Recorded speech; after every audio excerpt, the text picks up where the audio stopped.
Hello everyone, this is Fantasy-esque and welcome back to Season 3 of Vampyre Clan in ClanGen. When we left off, we enjoyed a peaceful moment as the vampires attended to different domestic tasks around the camp. The patrols were successful as well, with the cats managing to gather some food to share with everyone else. It is now moon 140 in the third turn of Leaf Fall.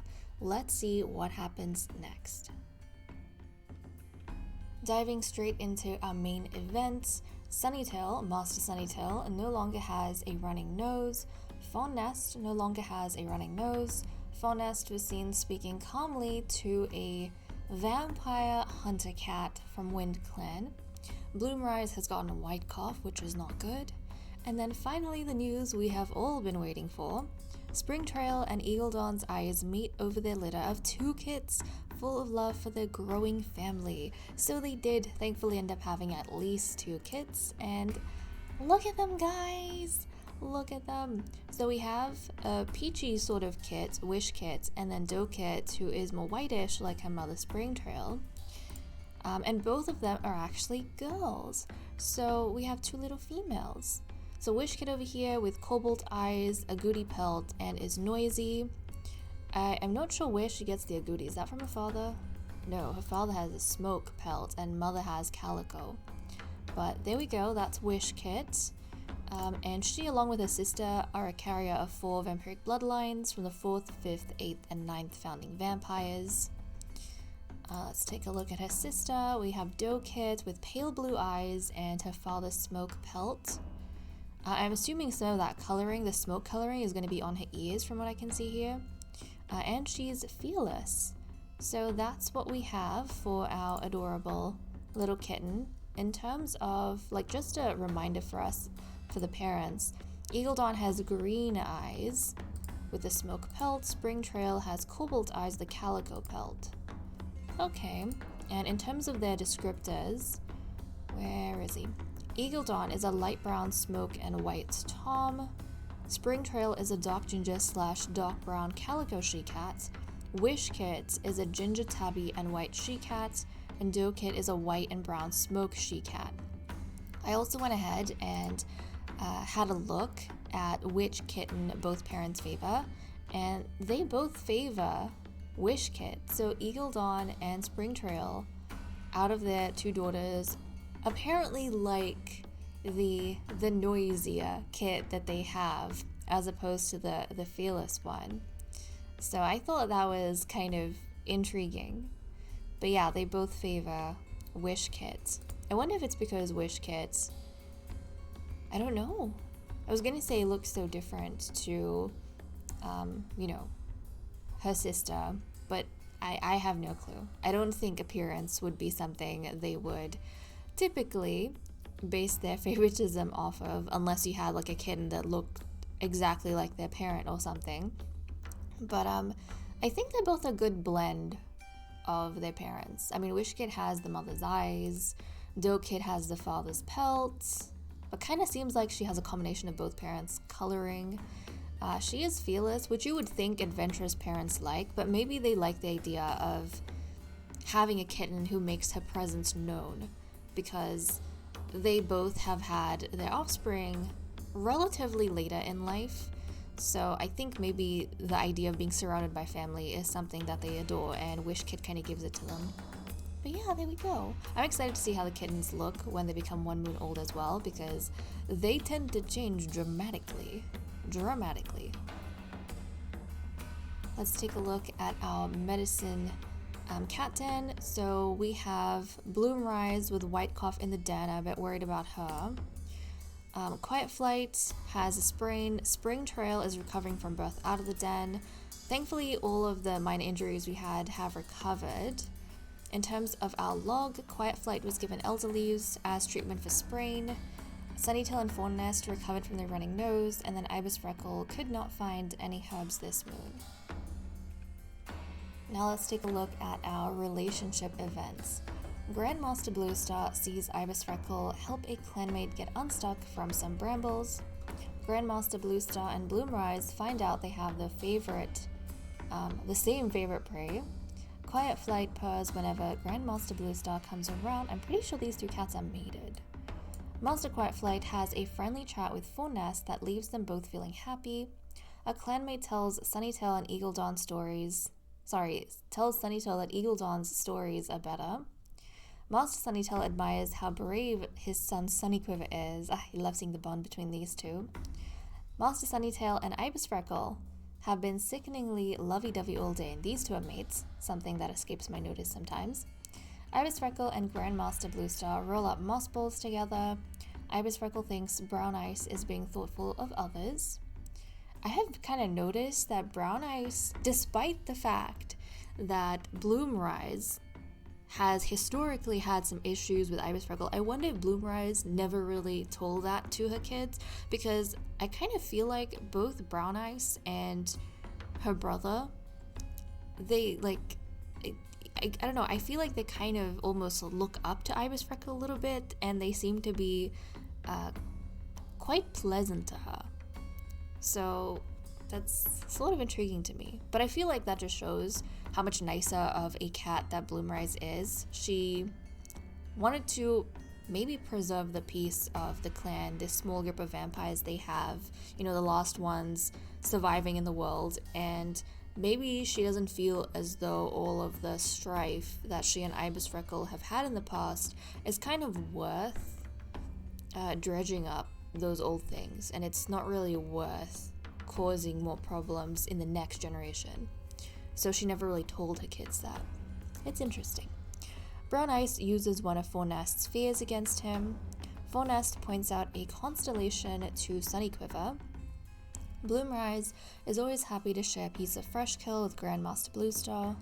Bloomrise pretends not to see Sunnyquiver cough up a hairball. Eagle Dawn nearly tripped but was caught by Ibis Freckle. Eagle Dawn notices how Coyote Thrift is being helpful around camp. Spring Trail tells a story to Sunnyquiver, and Sunnyquiver suggests how to make it even better. Spring Trail overhears Bloomrise humming a comforting tune. Wish Kit bumped into Sunnyquiver and didn't even apologize. Sunnyquiver overhears Doe Kit saying something nice about him. Both Coyote Thrift and Doe Kit startle at a clap of thunder.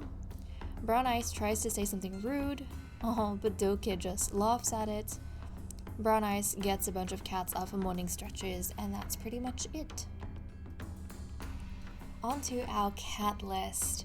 So as we know, we have just this moon welcomed in 2 new kittens, and that of course means that Eagle Dawn and Spring Trail have kind of fulfilled their breeding purposes, and I think Bluestar, she wants to maintain this growth that the clan is having. Unlike Endless Star, she doesn't want to spend an eon kind of waiting for these particular kids to grow up before she gets the next couple going. So Bluestar has decided to announce a new match, and that match is going to be between Sunnyquiver and Brown Ice. Now, I think the clan is a little bit nervous, particularly about Brown Ice. They have tried pairing her up with Eagle Dawn in the past, and very quickly that relationship broke apart, and they're kind of worried that she's going to be flaky, and for whatever reason she is not going to get along well with Sunnyquiver and back off. Sunnyquiver doesn't have any history of matches, so they aren't really worried about him. More or less they're expecting him to go through with it and do what's asked of him. But we'll see how this pans out, I think. We'll see. Actually, I am lying. He has had mates in the past. So he has been mated to Bloomrise in the past. Okay. So the clan, sorry guys, might actually be worried about this pairing, because in the past, I'm pretty sure Bloomrise was initially mated to Eagle Dawn. Things didn't work out between the two of them, and then she was mated to Sunnyquiver, and I'm vaguely remembering that Sunnyquiver broke it off with Bloomrise because he did not want to come across as like betraying his cousin that he looked up to, and I think his cousin was also his mentor. So he was kind of following the footsteps of Eagle Dawn, and he kind of thought that because Bloomrise and Eagle Dawn didn't work out, and I'm not entirely sure if Eagle Dawn had feelings for Bloomrise at the time or like why that breakup happened, but I think Sunnyquiver didn't want to step on his mentor's toes. He kind of wanted to take Eagle Dawn's side, so he didn't pursue that relationship with Bloomrise. And despite the fact that Eagle Dawn and Brown Eyes had a very brief relationship, I could kind of see the clan being worried about both Brown Eyes and Sunnyquiver. Brown Eyes is cold, they can't predict her personality. And with Sunnyquiver, he has shown a tendency to follow in the footsteps of whatever Eagle Dawn does. And because Brown Eyes has history with Eagle Dawn, they're wondering if he's going to be amenable to this match or if he's going to like back out from it. It's some things to think about.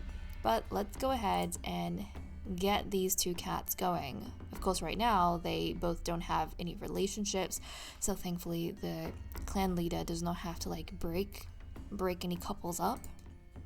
But Sunnyquiver and Brown Eyes. I mean, Sunnyquiver's adventurous, Brown Eyes is cold. They are apparently compatible, but so was Brown Eyes and Eagle Dawn. But we'll get these two together and we'll see if things pan out for the two of them. We want to allow them to have kids, of course. Let's go ahead.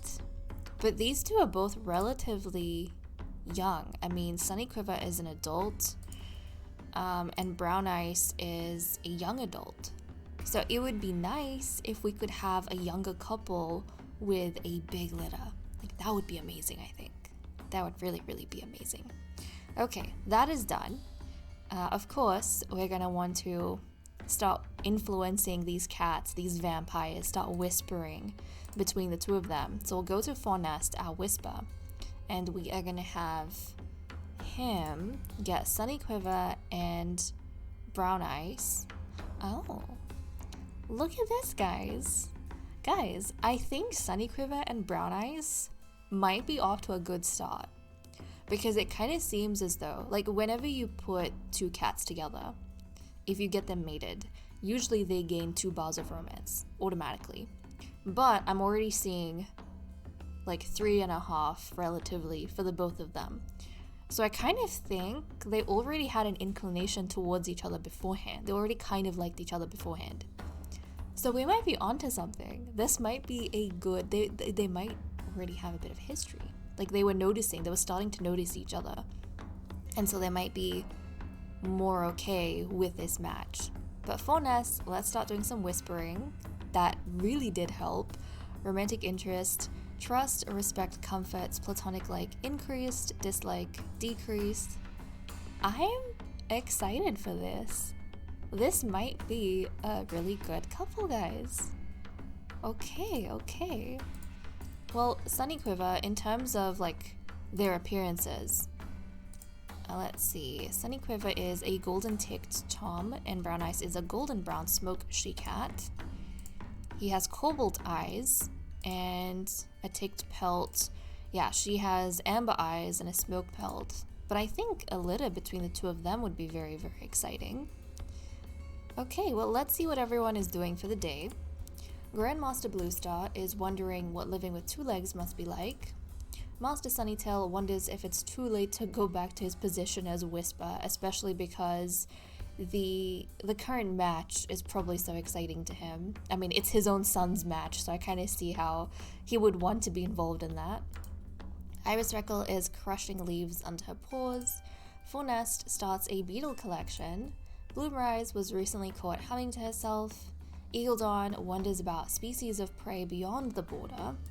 Sunnyquiver wonders if he would be better as a whisper instead. Okay. Coyote Thrift is talking to himself. Brown Eyes pretends to be busy.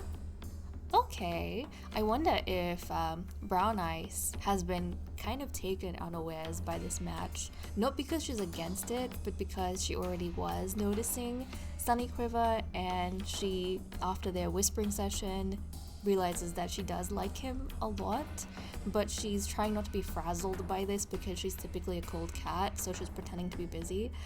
Oh, that's kind of cute.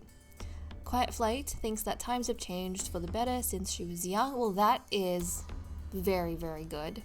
That's a highly positive indicator that the clan is in a decent direction. Spring Trail is snoring in his sleep. Wishkit snuggles up to the belly of Springtrail, and so does Dokit. Now let's check out our patrols. We currently have 98 prey. We need 28 so we don't have to be worried about food. We'll send out Ibis Freckle first off to see what she gets up to. In the crisp, cool air of a leaf-full morning, it should be easy to find wild garlic by scent. Proceed. The garlic won't notice Leaf Bear until it actually hits, one of its good traits that make up for its stinkiness. Ibis Freckle is able to bring a good harvest of both the garlic and mallow home. Wild garlic and mallow were gathered. Okay, and then we're gonna have a patrol of 6. So let's just send out all our cats, Master Sunnytail, Coyote Thrift, Brown Ice, Grandmaster Bluestar, Eagle Dawn, and Sunnyquiver, and see what they get up to. It starts snowing soon after the patrol sets out, trying to bring back something for the fresh kill pile. Proceed. Despite the snow, the patrol manages to hunt successfully, lurking where the Pika are trying to stock their dens for Leaf Bear. As Grandmaster Bluestar leads the way home, a sense of security and competence drives them onwards. A small amount of prey is brought to camp, which is very, very nice. So now we have 122. Thankfully, a lot of the hunting doesn't tend to be dangerous, of course, unless they're going across the Thunderpath. But it doesn't tend to be dangerous unless it's in Leaf Bear. I mean, the last death we had in the clan with Pumpkin Buzz was because she got frostbite during a storm that hit in the snow in Leaf Bear while hunting. And then, she made it back to camp, but she died from cold, I think the moon after. So, Leaf Bear is not that dangerous, but we do have, Leaf Fall is not that dangerous, but we do have Leaf Bear coming. And that's all we have for this episode. We welcomed in an adorable litter of 2 female kittens, and the Grandmaster made a new match among the vampires, trying to encourage this period of growth and prosperity in the clan. With that said and done, I'm going to leave off here. Thank you so much for watching, I hope you all enjoyed, and I will see you all next time. Bye bye.